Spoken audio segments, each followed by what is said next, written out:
Welcome to Got Grass, conversations with the legends and leaders of Bluegrass. You've enjoyed live Bluegrass at Guitar Town CT concerts in Hamden, Connecticut since 2008. From Tony Rice, Rouse Stanley, and Doyle Lawson to Tim O'Brien, Sierra Hall, and Billy Strings. Now you can go behind the scenes as we chat with your favorite Bluegrass stars. I'm your podcast host, Chris Worth.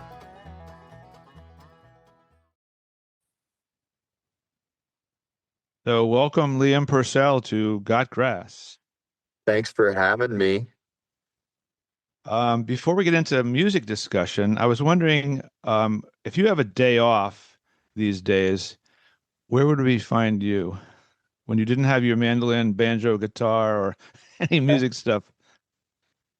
Well, that answer has changed for me over the past couple of years. I've been living in Nashville since 2024, and up till a couple of months ago, I actually got the chance to move back to my hometown of Boone, North Carolina, really deep gap, North Carolina, which is a tiny little hamlet. And now most of my off days, you could find me cooking some food at the house, probably working on some mixes for our upcoming record, or getting out there into nature a little bit in the daytime, maybe shooting a couple of games of pool in the nighttime.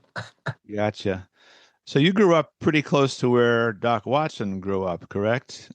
That's right. My folks' place out there in Deep Gap, they still live in the house I grew up in. It's only about a quarter to a half mile away from Doc's place. Just right on the other side of the mountain. But if you want to drive to get there, it takes you about 3 miles to get all around the mountain. Yeah.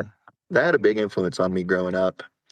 Getting to see Doc play twice. Of course, I was so young, and he was already sort of playing less. His health was not the best, but I did get the chance to see him perform twice, and then see him around town, places like the post office, or just small things like that. And my dad always was sure to point him out and tell me and say, "Remember, that's Doc Watson. You'll think that's real cool when you're older." And I sure did. Yeah. Yeah, that is pretty cool. So is there something in the water there that makes people love and play bluegrass so much and so well? Or is it just what do you think? I'm kind of kidding, but Yeah, no, it's something a lot of people would ask the same thing. And for me, that answer was the community in the Appalachian Mountains of North Carolina. We call this region the High Country, and it has produced some of the best pickers that I've ever got the chance to play with. I grew up in Deep Gap, a couple miles up the road. Over the line in Ashe County was my buddy Trey Wellington, who's also gone on to have a big bluegrass career. We both learned from a man named Steve Lewis, who's the three-time, national banjo champion, multiple-time national guitar champion. Eric Harden is up there as well, also a multi-time national winner. And I think that answer for me was just growing up around a community that's so full of good musicians. Some of them are professional musicians for a living, but the vast majority of them are pickers who a lot of times are good enough to be or better than people you hear and see on tour, but just choose to do other things for work. And there's a lot of people I'd learned from, asked to show me stuff, and that's something I haven't been able to find other places in the world, is that level of community. interesting. I had Tim Stafford on recently, and he was talking about the bluegrass world and said it's really not a meritocracy. There are a lot of great players that are as good or better than the stars, but it's kind of a game of chance or whatever that determines who becomes a superstar and who just plays locally. Maybe it's choice. I don't know. But he said there's so many great, as you're saying, pickers and players around that are not known outside of maybe the local area, but they're a big part of the community. Absolutely. And I see that all the time. I see people who maybe went out on the road when they were younger. They've played with a lot of names you would recognize, but, maybe in the end they choose family or a job that's got more stable hours or more stable pay. Yeah. There's nothing wrong with that either. But it's really cool to see. And that was one of the huge reasons I moved back to this area from Nashville, was just being a part of kind of my community with all those folks Love having lived other places in the world, but I really craved that along with, of course, the natural beauty that's around here. Yeah. So growing up as a kid, was your house kind of like the music house in the neighborhood, or was every house the music house in the neighborhood? Was there music Well, everywhere? I so my folks are not bluegrass musicians at all. They were really gracious to get into it because they figured out I liked it and had a knack for it. My mom played the piano, although I didn't really know that growing up. She was a pianist in college, but we didn't have one at the house for a long time, so I never realized she was a good player. And my dad was a band kid, stuff like that.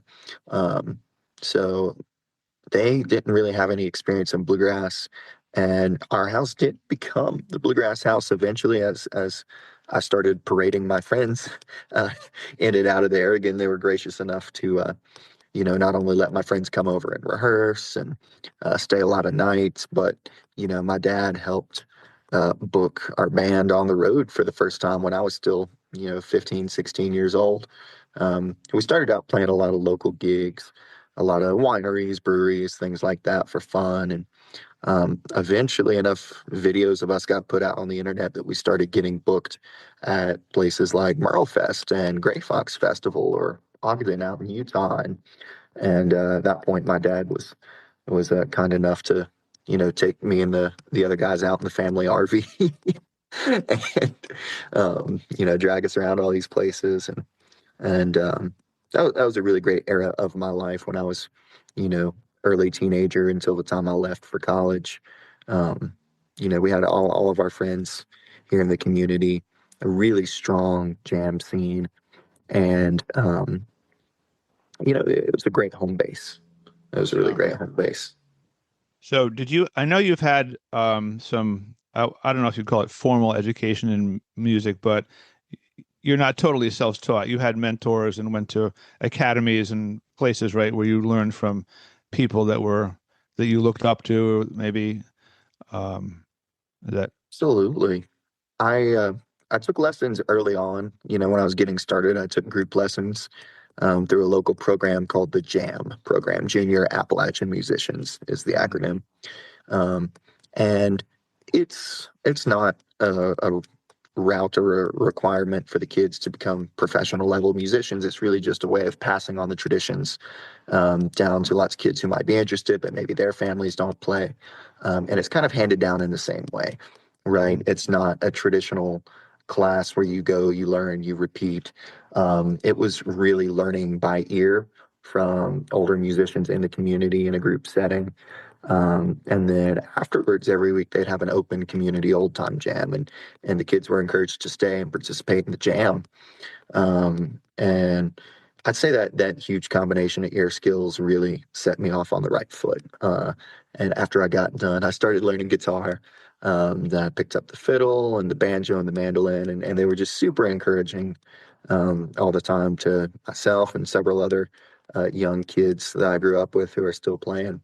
Um, and then it was hard to find a good outlet for what I wanted to do after that. I spent a lot of time on YouTube watching my heroes. I spent a lot of time, yes, I'm young but old enough to have had a CD player that would play back things at half speed. And I spent many, many hours hitting that cursed rewind button. And by the time I was like 14, 15, I'd been taking some lessons from Steve Lewis, and that was the national champion I mentioned. And that was one of the last outlets I felt like I had for somebody to point me in the right direction. So I knew I wanted to go to music school, and I was starting to get those opportunities, um, around the time of applying for college. There's several really great programs that focus on bluegrass, but I'd spent my whole life focusing on bluegrass, and I really wanted to go somewhere with the potential to study a lot of other things, and that led me to Berklee College of Music. Um, and this was a place that I had seen people like Sierra Hall graduate from, people like Alex Hargraves, Molly Tuttle, John Mylander, um, who were uh, you know big inspirations to me in a lot of ways. Um, And that motivated me to apply, even though, of course, there's a huge barrier to entry there with Mhm. tuition costs and everything like that. And I was lucky enough that I played banjo, and they did not have any incoming banjo students. And I wrote them a very, very hopefully persuasive letter, kind of saying, "Hey, this is my dream school, and while my folks are great, they're not able to help me out financially in going to school at all. If they would, they could, but I'm kind of on my own here. So, um, Mhm. is there, any chance for any sort of scholarship consideration? I would really appreciate." And I got my letter back, and I was lucky enough to attend on a full ride. That really, really springboarded me into learning, yes, about bluegrass. They have an American roots minor, which I chose to add in my last year, just kind of support the program, and I love what they're doing, but really expand my horizons while at Berklee, studying production, studying popular music styles, playing in jazz ensembles, playing country music. And also, my student job was the production uh, at some of the local venues that were owned by Berklee. And Mhm. all of that just had a tremendous influence on my career arc, I think. Yeah. So you mentioned, I know a lot of well-known bluegrass people, Sierra Hull maybe being the first one to go there and become very famous because Molly, but Molly Tuttle, other people have gone, Alex Hargraves. Was there anybody in particular that kind of talked you into or convinced you to apply there? Like you really should do this? Anyone of your musical friends say you got to go there? There were a couple of folks, and I will say I had the good fortune to grow up near East Tennessee State University, and I love the program there. We've gone and taught several seminars, things like that, and they have one of the most renowned, specifically bluegrass programs. Mhm. So I was also thinking about East Tennessee because that's where a lot of my friends were going, and now my bandmates had graduated from there. Um, so there were a lot of considerations, but I think especially Alex Hargraves really talked me Mhm. into applying and not being afraid of um, the cost. He kind of assured me things have a way of working out, and especially with the American Roots Department, kind of actively seeking out people that they want to come through the program. He's like, I think you're the kind of player that would really benefit. It doesn't exist anymore, but there used to be something called the Acoustic Music Seminar that was Mike Marshall's education project, and they take about 16 people under the age of 21 and bring them together for a very, very intense week-long seminar in Savannah, Georgia. And I was lucky enough to go to the last one of those before it shut down. I think COVID had a lot to do with that, and just getting it back on its feet afterwards. They had already started some other projects. Um, but a lot of the students there, I was 14, I believe, 14, 15. And a lot of the students there were currently enrolled Berklee students who had come down and gotten the week off of school, it being that intensive of a seminar, to give up a week of college. And a lot of those folks having the advice from students that were, currently enrolled and already on their Berkeley path was reassuring, I think. Mhm. Um, Saying, "Hey, what are you actually learning about? What is your daily life like? How hard is Boston? How much are you giving up each month in rent? Stuff like that." Those were all really scary questions to me, deciding where to spend the next 4 years of my life, and I'm really glad I took the leap. I'm certainly um, a country mouse in a lot of senses, especially back then. I was lucky to be well traveled thanks to music, but I was kind of scared of living in a city for the first time, and that was a wild experience, and certainly taught me a lot. I was going to ask you about that. Must have been kind of a cultural shock in some ways to go from where you grew up to not a huge city, but a pretty big, bustling Northeast city. Was there any particular things that surprised you or took you some getting used to up there or up here, I should say? Well, this might be a Boston specific thing, But one of the things that I was surprised about was the lack of space for community to host things. That was something the bluegrass community struggled with throughout my time there. I got there right at the end of when they were hosting the famous Bluegrass Tuesday series at the Cantab Lounge. Uh-huh. And thankfully, Tony Watt was able to champion that onwards for a few more years in a new location. But that was, one of the only like public jam opportunities besides our little college bar, the Bebop, which is very sweet but impossible to hear or achieve anything meaningful in, um, with all the rest of us trying to enjoy some Guinness or whatever. Right. Um, so that was one thing that was a little bit hard, and also my first years there were in the thick of the COVID-19 pandemic. So it was really challenging to find the level of community that we had down here, and that drop in enrollment also meant there were a lot less active bluegrass musicians at the college. Now, that all changed a couple of years later.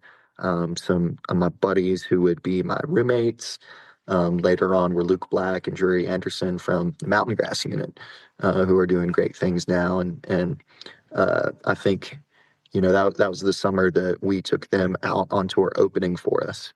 And after that, we had like this whole slew of new kids applying to Berklee, and we'd been out there touring on the road for a couple of years and kind of climbing the bluegrass ladder, and then they came along with a lot of the TikTok and Instagram following.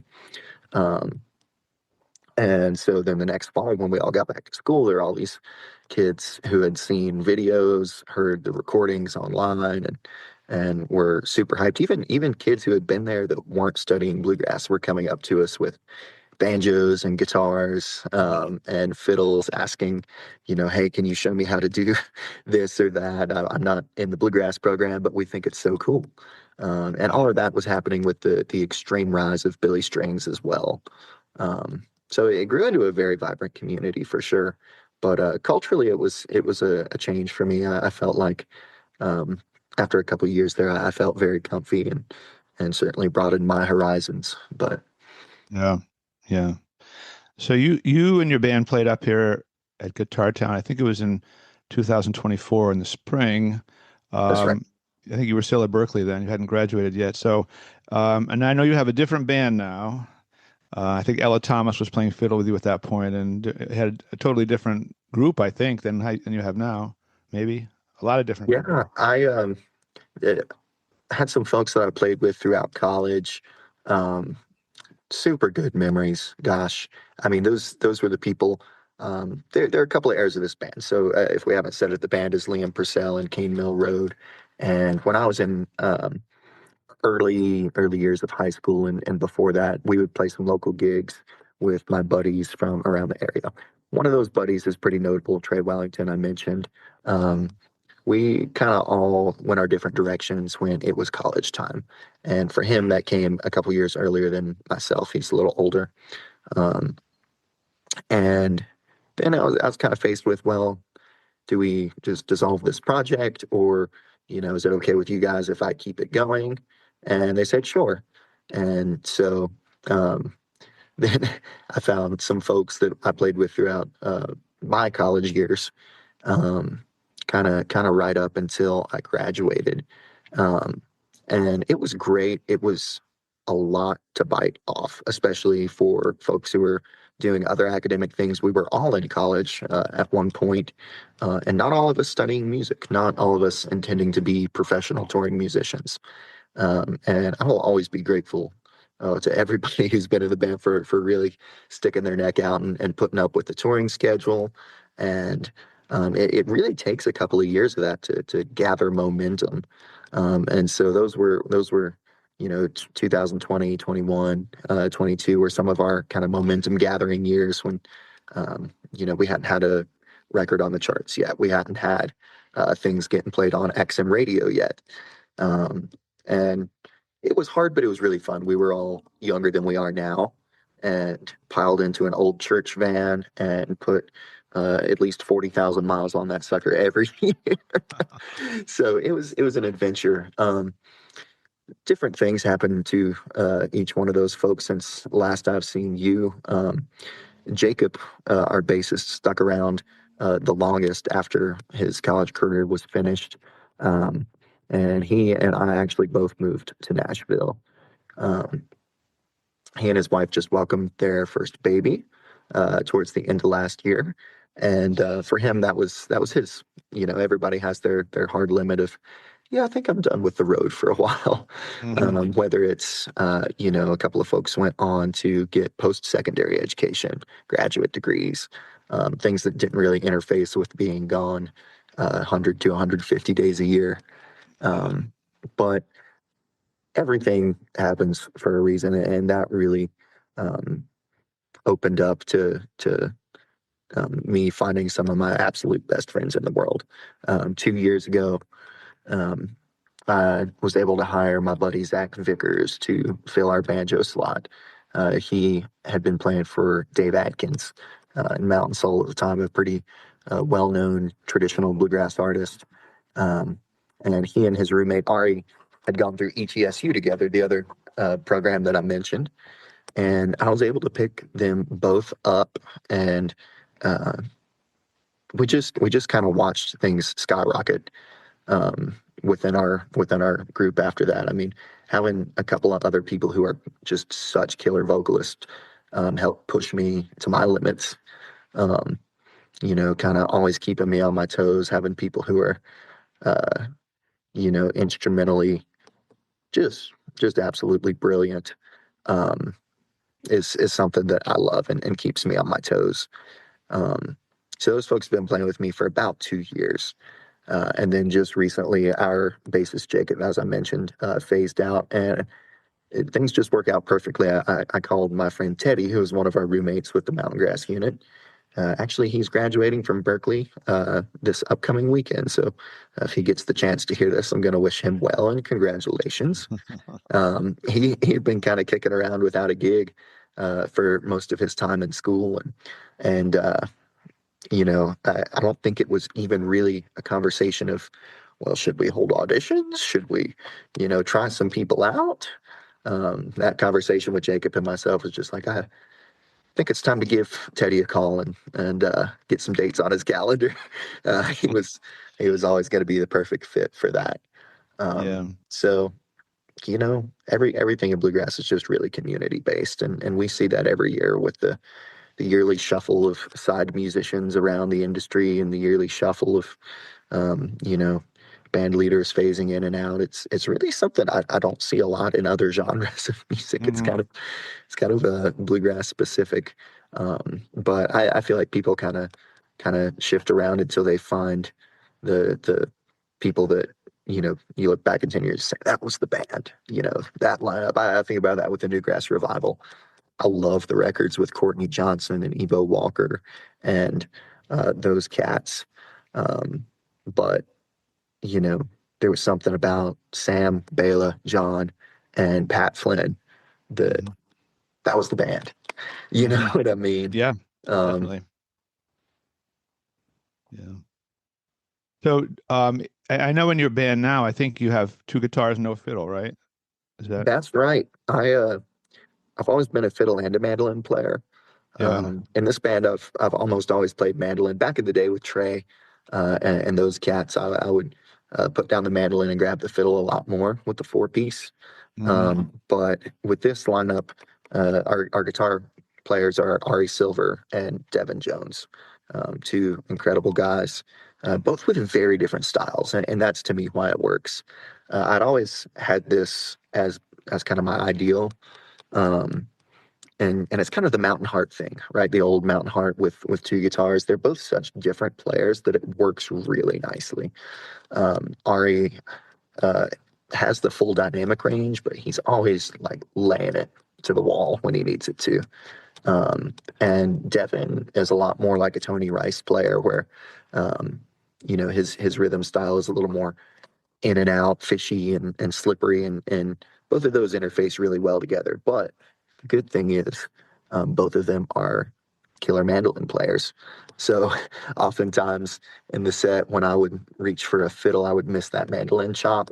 I didn't feel like it sounded like the full thing without it. So this gives me a chance to put the fiddle parts in there where I want them to without losing that mandolin chop. I can give it to either one of them and Mhm. know what I'm gonna hear coming out the PA is gonna be pretty tight. I'm Yeah. super grateful for that. Yeah, it's funny because I grew up first listening to bluegrass through Tony Rice, and talk about a band with two guitarists, but in that band, the two guitarists almost become one. I mean, they're Yeah, like there's no you can sometimes can't tell who's playing. It just blends into one amazing guitar rhythm lead kind of synthesis with those two. As your band is different, you got very different style players. yeah. But it's interesting. Um, Two different ways of looking at two guitars in a band, I guess. It is, and I'll tell you, our kind of career trajectory has um, led us mostly through our online platforms and the people we kind of find on there, has led us into a lot of bluegrass slots at some festivals that would be considered jam band festivals. Um, and part of that challenge is, well, how how does the sound that you make that you're pushing off the stage compete with the people before and after you who have electric bass and a drum kit and maybe horns, maybe several guitars. So that was a big part of what we were doing this previous summer too. Is having those two guitars really just makes things fly out of the PA. When one of them takes a break, you don't lose the fullness of the guitar rhythm. Um, and there's something I really love about that. Um, we're not always trying to be louder than the people around us. That's not the goal, but we want to be able to be powerful, especially at the front and back ends of the set. We can bring the dynamic up and down in between and create some softer moments to play maybe some of our more lyrically focused music, but having that's just been a real edge for us. Yeah, I mean, you do have to start off and end with a bang, Yeah, especially in a festival. Once yeah. you get their attention, and like you say, you can move things around a bit. But yeah, it's a good point. So, do you see yourself as kind of a natural leader just by personality? Seems like you are. I mean, you've always led bands, right? Just does that come naturally to you? You just like to be kind of the driver, I guess, or the director of a group? It comes naturally to me, but it's never been something I've liked. And actually, that was something I had to overcome um, when we were. Everybody wants to be at the professional level, right? But it takes a lot of work and concerted effort to get there. And I think there were a couple of years, especially, when I was just 17, 18, taking over the band without the bandmates I'd played with up until that point. Um, that was a point where, yeah, like behind the scenes, always gotten things done, you know, uh, build the set lists, uh, set up the in-ear system and explain to everybody how it works and kind of be the fireman, right? Go around putting out fires whenever you see smoke and it was something that came naturally to me. Um, I credit my parents to my good people skills and for kind of raising me right. Um, but it was something that I wasn't always comfortable stepping into those shoes. Because, you know, I had to have this conversation with myself where, um, at the end of the day, nobody wants a leader who's halfway a leader. You know what I mean? Nobody is going to get anything done with um, somebody who is always seeking all parties' approval before every little decision. Um, there's a lot of stuff like, what hotel are we going to stay in after we play a show? Um, all the guys don't care which hotel we pick out. They just care that it's nice and it's somewhere we can go have a good night's sleep and have a good time. And that might sound super basic, but those were the kind of things I would have to kind of um, take upon myself. If you do a good job as a leader, people will be happy.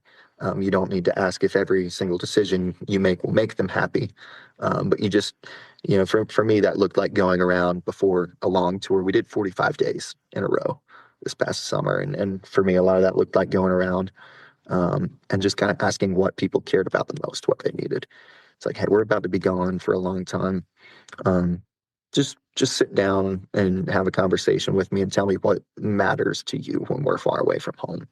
What can I do to make you feel more like that? And oftentimes it's the tiniest things. Sometimes it's like, just we have an app called Master Tour or Day Sheets to keep track of everything. Sometimes it's like, hey, mark one day at least every 7 days where there's a laundromat at the hotel or the Airbnb. Something as small as that, is just is stuff that keeps people comfy, and that's sort of that leadership applied to this project. But I will say it's also taught me a lot to work not in a leadership role in other projects, and that's something that I care about deeply. Um, I think it works both ways. I think um, we all in Cane Mill Road now. I got a gig playing fiddle for a country artist and had a great time. It was a one-off gig. It was fantastic. But then I started getting some other calls back. And eventually they asked me to become their band leader for the band, kind of hiring the musicians, making sure they're up on the material. But that's a situation where I'm not the boss. I just have my job and get to show up and do it well and go home and get a paycheck, even though I care about the project deeply. And I think, being a leader has taught me what not to do to your bosses. What questions can I answer myself? Because this person's got a million things in their heads already, you know. Um, and it works the other way around too. Working for somebody else helps me really understand what my crew needs and all of that. And that's just the touring aspect of it, not even the business stuff. Um, Yeah, I was going to get to that. I mean, I don't think people who are bluegrass fans and not performers really have any idea of what's involved in making a band work these days, especially with oh all yeah, the pressures and all the different ways to make money or not make money, and they're constantly changing. It's a lot. That's why I'm asking about leadership because, everybody looks to the leader of the band for all these little things, as you said, laundromat, whatever it might be. It's the little things that make life work or not work. You're a touring band, okay, that's great, but as you say, it's the little things that people appreciate and maybe make them happy or not. I was just going to ask you about the making a living part in bluegrass today, which I, honestly seems so challenging. I mean, a lot of the older musicians are kind of getting out. People I've had in the podcast, they've had a different career in a different era, but now younger musicians, you're dealing with social media, you're streaming, radio, all this stuff. How do you balance all that in addition to choosing songs, rehearsing, booking hotels? I mean, that seems yeah. like almost an impossible job for someone to do. It's a full-time job. Yeah. Um, and a lot of people might say, well, in 2025, y'all played 120 shows. Um, and maybe you had an additional 20 or 30 travel days on top of that. And if you split that up over all the weeks of the year, then that'd be a part-time job. But what they don't see is the thousands of emails, booking and dealing with um, we've got a wonderful team, our booking agent these days. But approving everything, getting the promo set for everything, all the stuff with our record labels, um, radio. There's a million parts of it, and it really adds up to, unfortunately, more than a full-time job. And um, I'm an open person with anything to do with the business side of things because I believe, if somebody's listening to this and they're maybe wondering what to do or how things work, there's no reason to keep it a secret from me. This is not the only thing that I do for money, performing with Cane Mill Road. And to be honest, my choices over the last couple of years as to do with the band and the income of the band have been to reinvest a lot of what would have been my chunk of it, um, because I want to see the project grow and continue in longevity. And while I have the opportunity to do a lot of other things for income sources, I take them. So I do a lot of audio on the road. Um, when I was living in Nashville, I would be running front of house or monitors several times per week while we were home. I worked for a company called Rhino, which is the largest concert labor provider in the nation. And so, being an audio specialist in that, we'd be going into Bridgestone Arena several nights a week and flying PA for all the touring artists that were coming through. So, I mean, that was fun. I got a lot of stories from then. You know, we hung Sabrina Carpenter's PA for her. I've got one of her little shot glasses from the show here on my desk. You know, we did Mumford and Sons, and got to hang out with those guys, and that's all cool. That's a whole separate side of my life that um, really has nothing to do with the bluegrass part. But to me, it's all music. It's all the music industry. It's all things that I love. And we're at that point where we're playing a good chunk of shows, and I'm really grateful to be able to provide a living for myself and the guys. But I'm asking these guys to give up a lot of time, a lot of time they could be doing other stuff, and enough time where you can't just have a normal full time job and do what we do. So there's an opportunity cost for each of them there.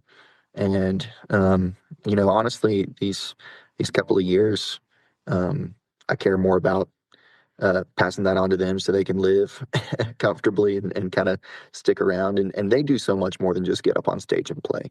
They're also by my side helping out with all these things that I wouldn't have time for if it was just me. Um, yeah, and so you know, if you're a bluegrass musician, you might get a festival that pays you, between $5,000 and $15,000, depending on when and where and how deep their pockets are and how popular you are in that part of the country. And then, you know, the nights getting there and getting back, you might take some things for 1,000, 2,000, 3,000 bucks, whatever you can make, and then you fill in the rest by taking risks on the hard ticket shows. That's where I see a lot of people. Um, a lot of bands that I think should have been around longer than they have been. Um, kind of stayed in that hard ticket market because it's a little easier to get those gigs than, say, holding out, working a festival for 2 or 3 years, sending them tons of emails, really trying to integrate yourself. Because those hard ticket shows are hard. Um, you know, our ticket numbers over the last couple of years have been uh, trending in the right direction, but it's still hard to sell bluegrass around the country.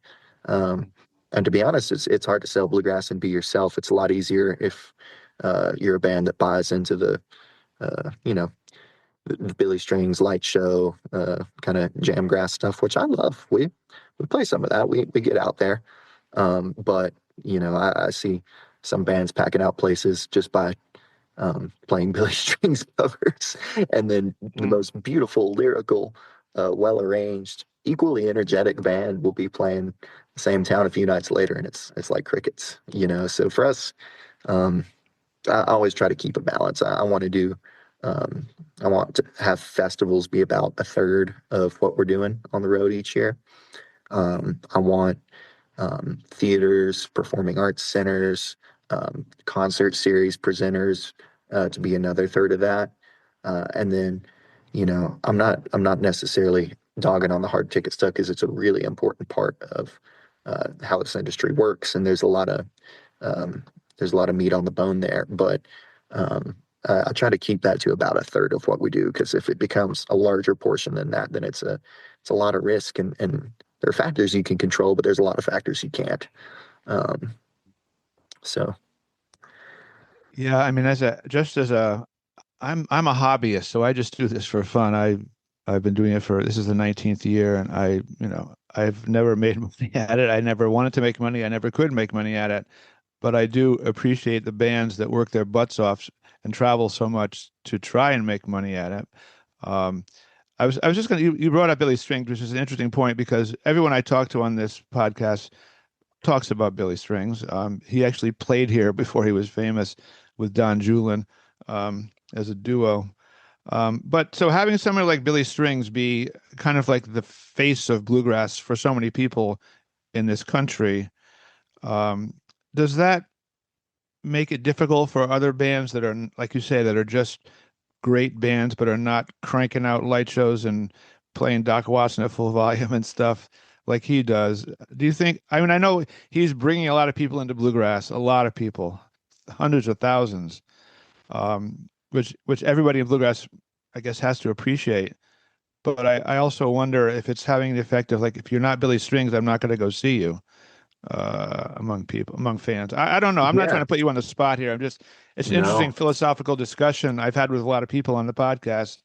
You know, it's something that it's really never happened in bluegrass before. I mean, there's never been a superstar like this, as far as I know, in bluegrass. no. I mean, we've had things that have been resurgences, um, and they don't always come in the forms we'd like them to come in. Hmm.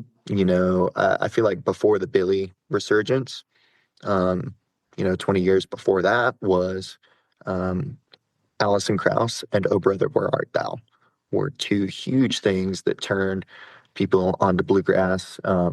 Allison in the most masterful way. That's such a huge benefit to bluegrass. Oh Brother, Where Art Thou? Yeah, it's great that people got into it through that. They may not have the most accurate impression of what bluegrass is. They might tie it a little bit more to the, hillbilly etymology of the music more so than, uh, you know, what's actually going on. They might have this caricature in their head, but hey, they're still listening to it. And it had such international push. I think that was cool. Before that, it was Deliverance, and we all know what people think of the banjo after that movie. Um, we it Mm. might not seem like that big of a deal, but it definitely brought people into the fold or made them learn, you know, dueling banjos and stuff like that. Like, um, I think we've seen these resurgences, but it's never been quite in the shape of Billy. And it's hard because this is a conversation we have a lot in the van. It's a conversation I have on, other people's buses after the festival of um, what effect is this having on us all? And to preface it all, Billy's a great guy and he does everything within his power to share the love in the bluegrass community. Um, I know that firsthand from the way he promotes other bands, the way he promotes the forefathers of the music, the way he, shows up at IBMA and delivers a keynote address. I got to see him play this year with Junior Sisk. Um, it's a little different than an arena, right?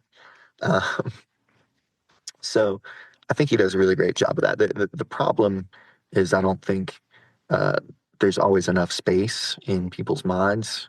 Some of those fans that are coming over from the jam band world might be really interested in Billy, but that doesn't mean they're interested in bluegrass.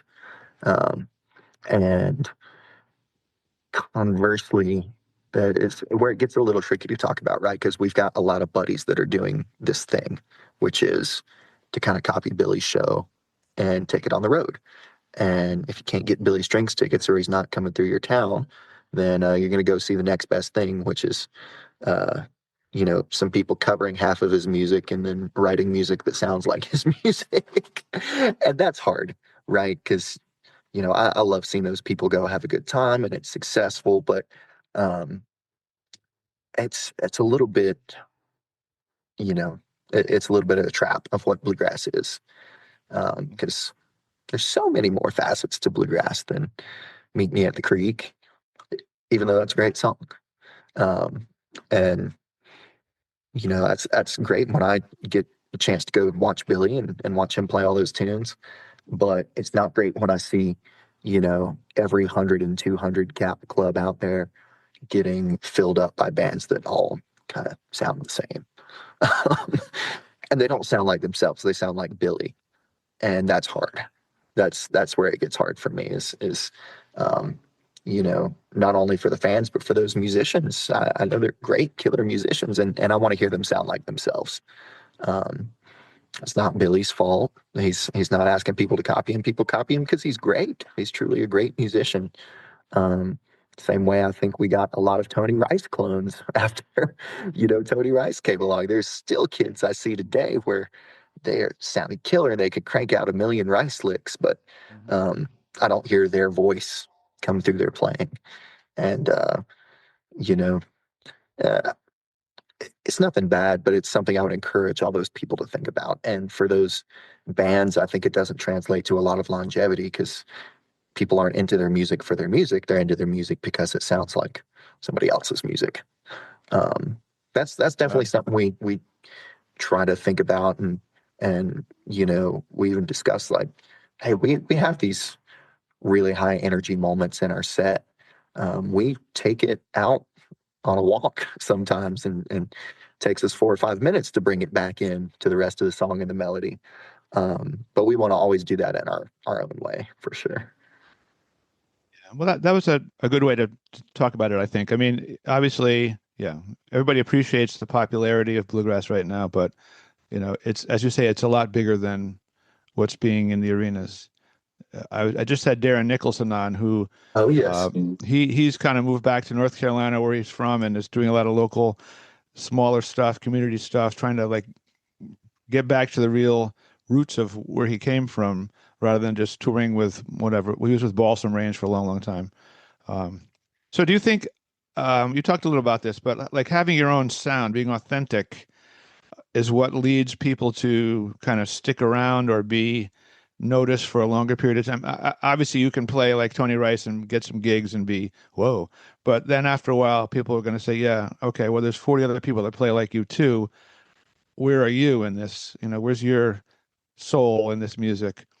Um, and I feel like it's funny because a lot of younger bands I feel like are they're virtuosos. A lot of them went to Berklee. They can play the shit out of their instruments, but sometimes there's a little lack of whatever emotion, connection, communication, entertainment factor, which I think are all important for people who are paying to hear, to be entertained. They want to be entertained. Yeah. Yeah. I mean, shoot, I think that's super true. And I see a lot of people who are those great musicians, and maybe they're popular, whether it's their own music or some of the Billy copy music. You go to see a show where they just kind of stand up there on stage, or make some really dry remarks between songs, and like that's not entertainment. That's waiting on the banjo player to tune, and letting everybody talk amongst themselves while that happens. Yeah, it's kind of Um, it's killing time over the tuning. You're right. That's a good way of looking at it. Yeah. Yeah, but Uh, I think it is essential. I think that's what people connect with is, and again, we talked about that conversation I had with myself of stepping into that leadership role. I'd say maybe 30% of that was in the business sense, because we don't have a hard time communicating with each other in the band. You know, um, I'm grateful. I've got guys I really respect, and I think I've earned their respect in return. So if one of us tells the other person they need us to do something, we do it. That's not the hard part. The hard part for me was like stepping up to that and owning it, um, in the musical sense and the entertainer sense. Um, I don't mind the stage at all. I've never been, frightened of getting on stage, but I'm not the person that goes up there and revels in it because people are clapping for me.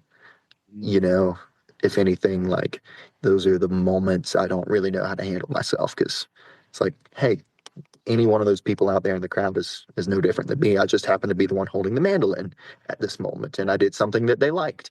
But maybe if their job was public facing, I would be clapping for them. And that's an element that's missing from a lot of bands, and the ones that become really popular. I see that element. I see that element really strongly in Billy. And I think it takes a lot of putting yourself to the side.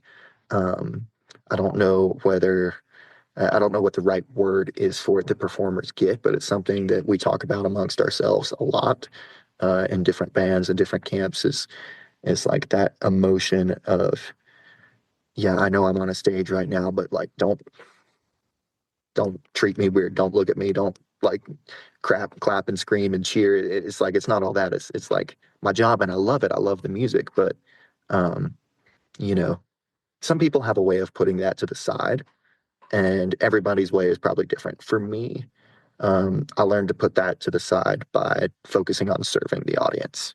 That was my way of being able to do that.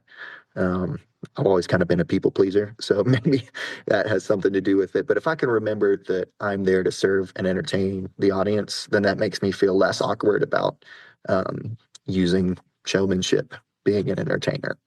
All of those things that might make me feel a little less like myself. Uh, I'm typically a pretty calm and chill person. So to get hyped up and get out on stage and jump around and really lead five guys through a super energetic performance, depending on the scenario, of course, um, is something that took a lot of work and to get through. And I think that's the element people connect with, and that shows itself in various ways.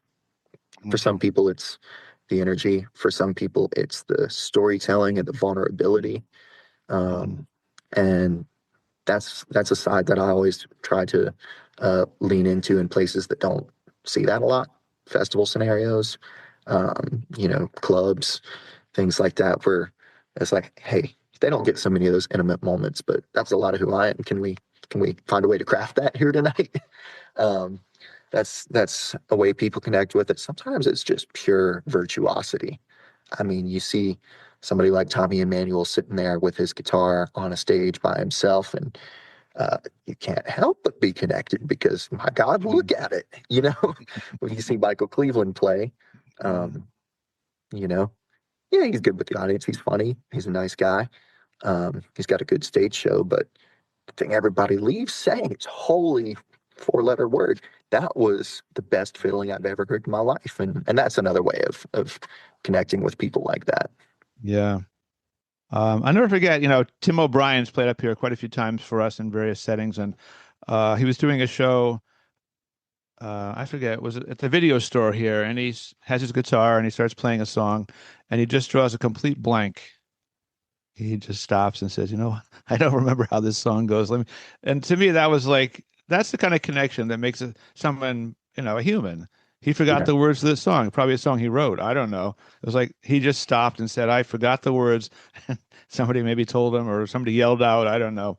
That kind of stuff to me is what makes a connection between, I mean, let's face it, music is about connections in some way, emotional or musical, whatever way it is. And so that kind of stuff always stuck with me. Like this is worth listening to because he's a real human being, just like I am, and he's not a superstar. He's not perfect. Yeah, He forgets things too. That was kind of cool. I want to talk a little bit absolutely. about the mandolin, because you play it, and we Let's haven't do it. mentioned it at all. Um, I'm a guitar player, but I started playing mandolin about a year and a half ago out of necessity in this classes I teach in locally, and I found the mandolin extremely challenging, even to tune it. It's like, oh my God, this is a really hard instrument to tune. I guess some are harder than others. Do you have? I'm sure you have challenges on mandolin still, even though you've been playing a long time and you're obviously very good at it. But are there certain things that still kind of say, oh my God, how come I can't do this on the mandolin? I mean, I think for me, my biggest challenges are typically um, trying to break out of my creative constraints. And Tony Trishkin once said, "Your style is based on the constraints you have." He borrowed that from a older, wiser person as well. But it's uh, it's true in a lot of senses. But mandolin is such a uh, I would say. Um, Well, you could almost call it a geometric instrument because all of the strings are even intervals apart from each other. Once you find a position well on the instrument, if it's a closed position, you can move it up and down the neck freely. You can move it over sets of strings freely. And that's really great when you're getting started because, you can play fiddle tune in all 12 keys without being the world's foremost mandolin master. And it sets you up pretty well. Even if it's just Angela and the Baker, you could take it through all 12 keys and do that a couple of weeks and then be pretty well prepared for whatever zany jam session keys they're going to throw at you. It's one of the beautiful parts about it. Um, But my struggle a lot of times is to break out of those things. And there are songs we recorded, um, or I recorded. We do most of our recording between myself and our bassist Teddy. Um, we work with the label, but we do all the recording part at home just because it's a little easier to get what we want. Um, and so I'll take time crafting all of those solos, and then it's almost hard to play anything else in the live show. Or we do that collectively, going beyond just the mandolin to, a lot of the impromptu uh, types of moments that are in the show are my favorite. But you can fall into a pattern when you're gone for whatever it is, 20, 30, 45 days in a row. It's the most we've done is 45. Um, you fall into a pattern where you would really feel more creative if you were breaking out, if you were um, a little more in the moment. And I feel that way at times that honestly, the road, I don't get to practice very much. Mm. You know, we get to warm up together, but we try to warm up as a band because that's playing together is more important than me running my mandolin scales. Um, so I don't get so much practice out there on the road, and in those moments, I oftentimes feel like, um, shoot, I'm kind of falling back on what I played last night because yeah, that was cool, but it's just a few notes different than what I played the night before and the night before that. And there are some songs that serves it really well. Songs that we recorded, I'll always play the same way because A, that's what people hear on the radio and they want to hear something similar, or it's like a part of the arrangement and it's really nice. But other moments, I really struggle. I'm like, hey, let me get out of those same patterns that I default to. I know it sounds cool to do the, Sam Bush octave thing and slide it down the neck, but uh, let me do something different for a night and see how that sounds. And other than that, just keeping the technical chops up. Mandolin's truly one of the hardest to be. Uh, you know, I would not call myself virtuosic, but I would say I idolize virtuosic players like Chris Thiele and Sierra Hull. Um, and to keep my chops up to the point where I can play the transcriptions that I've done of them um, is hard enough in itself, right? It takes me a long time to transcribe those songs. It takes me even longer to play them at speed. And even at that point, I am just putting my fingers in the same place that they were at the same time that they put them there. There's all the little tiny minutia left between, uh, the way I'm playing it and the way they played it, and Mm. that's my biggest struggle. Interesting. Yeah. I mean, I grew up listening to jazz. Jazz and bluegrass are very similar in some ways. You play an arrangement, and then you go off wherever you, and you come back to the arrangement or the melody and finish it. At least generally speaking, there's lots of different ways, but um, and I think a lot of jazz players play a similar solo on the same song night after night too. I mean, how do you the idea of trying to recreate an entirely new solo on a song that you didn't play the night before seems almost impossible if you're playing 45 nights in a row or whatever. It seems like, I mean, like a laudable goal in a sense, but it seems like also almost an impossible thing to put on yourself. Like, how creative can you be to play something different every night? Yeah, and still remain tasteful, right? That's the other thing Well, is yeah. when I'm encouraging my students to experiment and get comfy with improvising. It's like, hey, yeah, we know things are supposed to be tasteful, but you're learning to improvise. I want you to put taste on the shelf for the time being. Let's take that down when you're comfy getting out of the box, and then we'll get you back in the box, or let you control what that box looks like. And yeah, that's the thing for me is like, gosh, I mean, there must be some finite combination of tasty licks on the mandolin when you arrange notes in a certain order. But it's like, all right, tonight I'm not going to play that one lick that I played the last few nights. Or especially we have a lot of moments where um, one instrument will be featured just for a bar or two bars. Maybe after a verse, the banjo keeps playing for a minute and has a nice little feature before the chorus.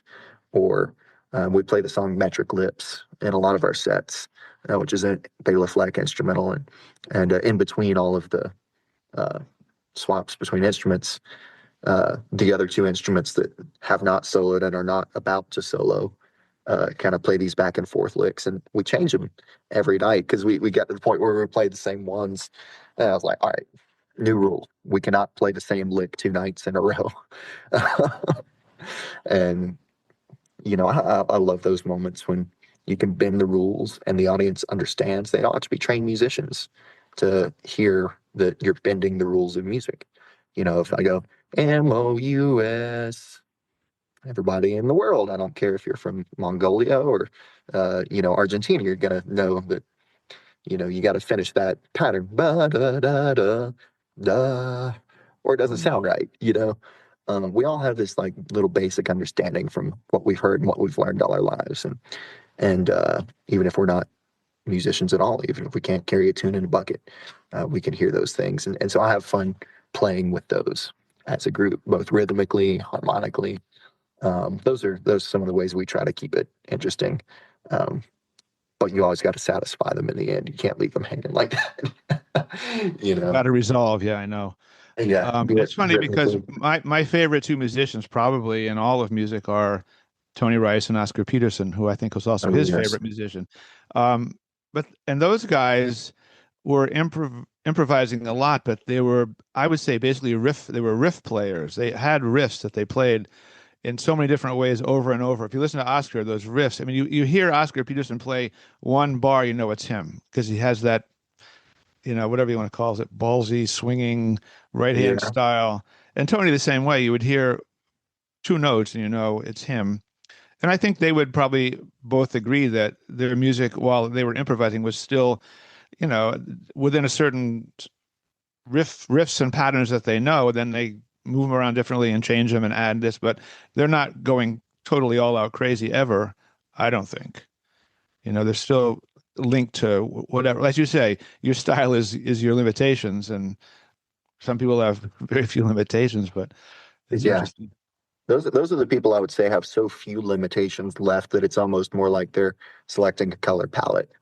You Mm. know, um, when we start out, we've got like, you know, red and just maybe one other color to mix it with. We got a really limited palette. And then we start to discover more and more colors. And at a certain point, like I love hearing Tony all these different projects because um, he kind of took his color palette with him between all of those projects. Um, yeah, there are tapes of him playing stuff that don't sound anything like Tony at the same time. Um, we have uh, a lot of I think like his jazz stuff, um, and also his stuff with the David Grisman Quintet sounds distinct from his, Rice Brothers and Bluegrass album band stuff.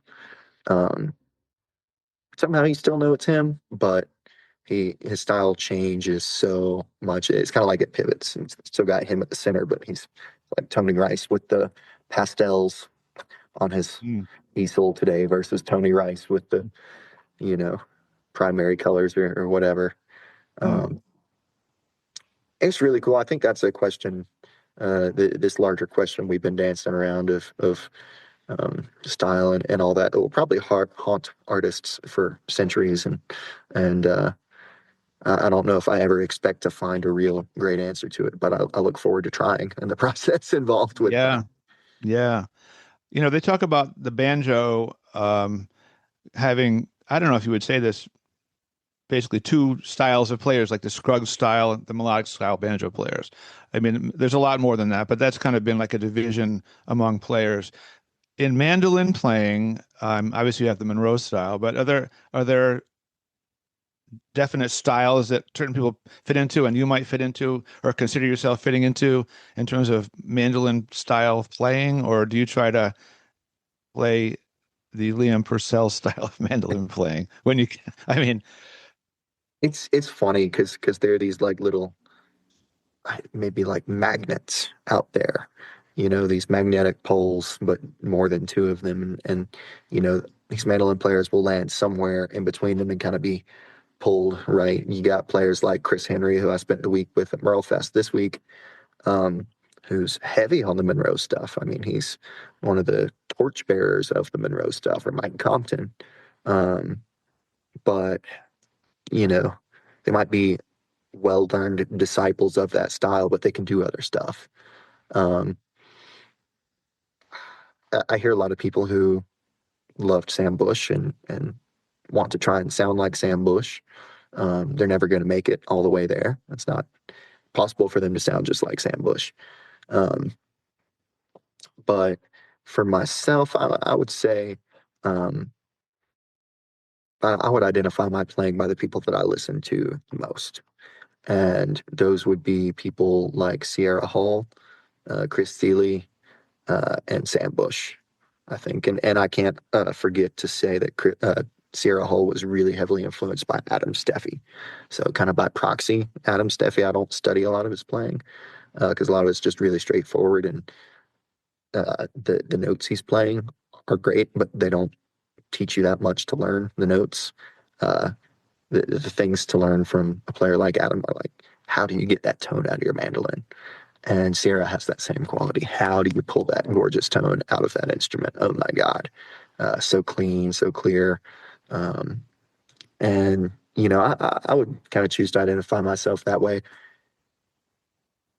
There are groups that I play with, especially when I'm sitting in with somebody, where I won't use everything that I know how to use.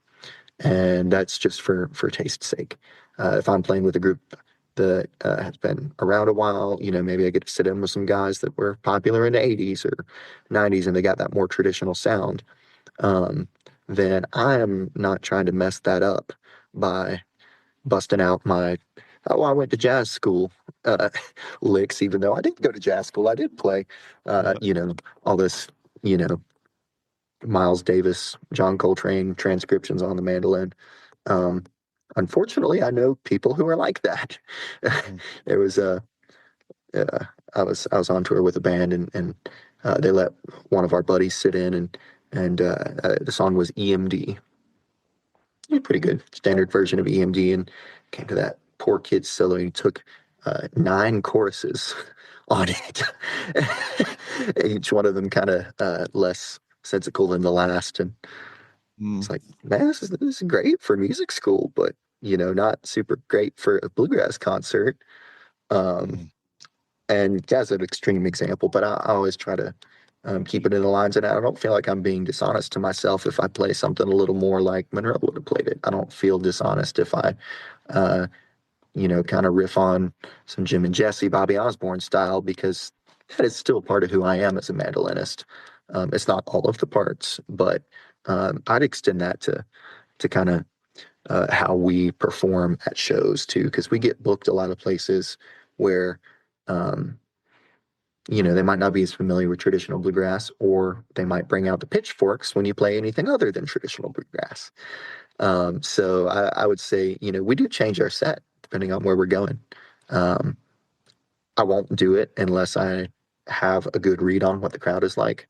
You know, for one of our hard ticket shows, we just play what we want to play what is, you know, new and in our rotation at the moment.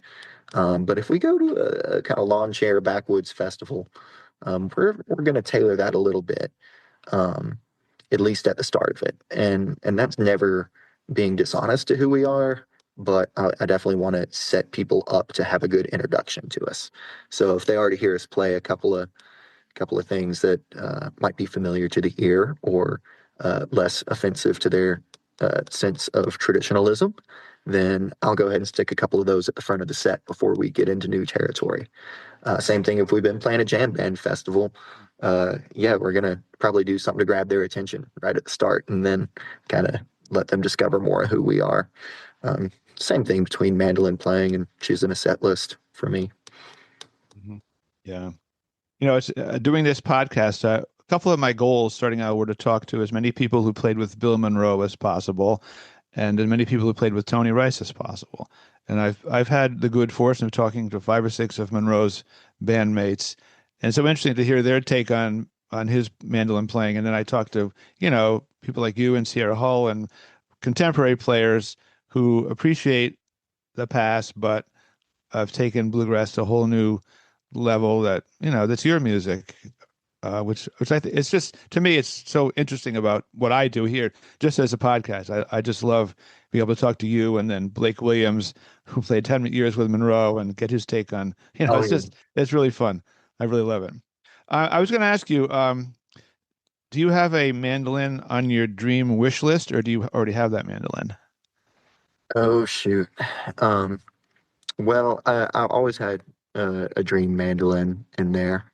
Um, and I think I've lucked into owning about the next best thing, um, or the modern equivalent thereof. I've always wanted one of Stephen Gilchrist's mandolins. Um, they just have a thing to them. It's the richest tone, really top craftsmanship, and unfortunately, they cost about the same as a down payment on a house. So that's out of reach in my young life, and may continue to be so long as I choose to make a living off bluegrass music. However, um, tens of dollars to be made. Um, Okay. however, a really incredible builder named Tyler White out of Bloomington, Indiana, kind of came onto the scene in the last couple of years, and he does not have a high serial number yet. I have mandolin number 33 of his, and I was able to get my hands on that a couple IBMAs ago. Um, Actually, a fellow who used to play guitar for us moved to Bloomington and introduced Tyler and I, and kind of set up the arrangement of, like, hey, take this for a while, see if you like it. If you want to get one, you can get one. If you want me to build you a different one, we build a different one, and it did not cost what a house would cost. It probably cost what a 2000s Honda Civic with a moderate number of miles would cost, and it is one of the most gorgeous instruments I've ever got a chance to play. I don't know what this dude did to learn to build mandolins, but he did it right, and he got his he got his ducks in a row real quick. So it's number 33. I think he's only in the 50s or 60s by now. But Tyler White from Bloomington, Indiana, beautiful F5 fern copy. So that's been my uh, daily mandolin ever since. Nice. Um, so looking back in the history of music, bluegrass or otherwise, anybody you would have liked to have sat down and played with in a room, just the two of you on the couch? Oh gosh, yeah. I mean, for me, it would have to be Doc. I already feel close to him in a legacy sense. Mm. Um, just because of the place I was born and the community I grew up in. I think, um, our booking agent, Matt Greenhill, and his father, Mitch, were Doc Watson's agents for his entire career. And that worked out to be pretty serendipitous. They kind of approached me after watching our career for a minute, and seeing I was from Deep Gap, and yeah, I got all hear all these really great stories of Doc, and sure, there's some ones that have been exaggerated or embellished over the years, but from people that were close to him, people that would drive him around. David Holt, spent a lot of time this weekend with Jack Lawrence, and um, you know, just hearing those guys talk about him, I really would have loved to have a couple of nights sitting picking music with him. Yeah. Do you have a favorite song? If you said, "Hey boy, what do you want to play?" What would you whip out? Oh, that's a hard one. I guess the song I identify with a lot is "The Call of the Road" from Doc Watson. It's not a popular cut, but it's a pretty deep one. Um, I would say nothing beats Doc playing clawhammer and singing Shady Grove at the end of the day for me.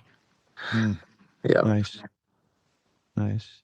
Well, it's nice you had a connection with him in some way, and you still do through your music and through your agent and through your memories. So that's a lot more than many people have. So it's very sure. nice. Yeah. We've come, I think, to the end of this. It's been a long conversation. It went by pretty fast. Went by fast. Um, Thank you for having me, though. My goodness. yeah, thanks for coming on, man. I'm hoping we're going to get you up here in Connecticut sometime this summer or fall. I think I'd love to do it. We'll be in touch about that, but We'll I'd find the time love to hear your new band. oh, thank you, man. Thank you. Yeah. So thanks again for coming on, and hope to see you soon up here in New England again. Absolutely. Okay. Take care, man. Bye. Bye. I hope you enjoyed our podcast, and thanks for listening. Visit our website, guitartownct.com, for concert and podcast schedules, or just to send us a message. We'd love to hear from you.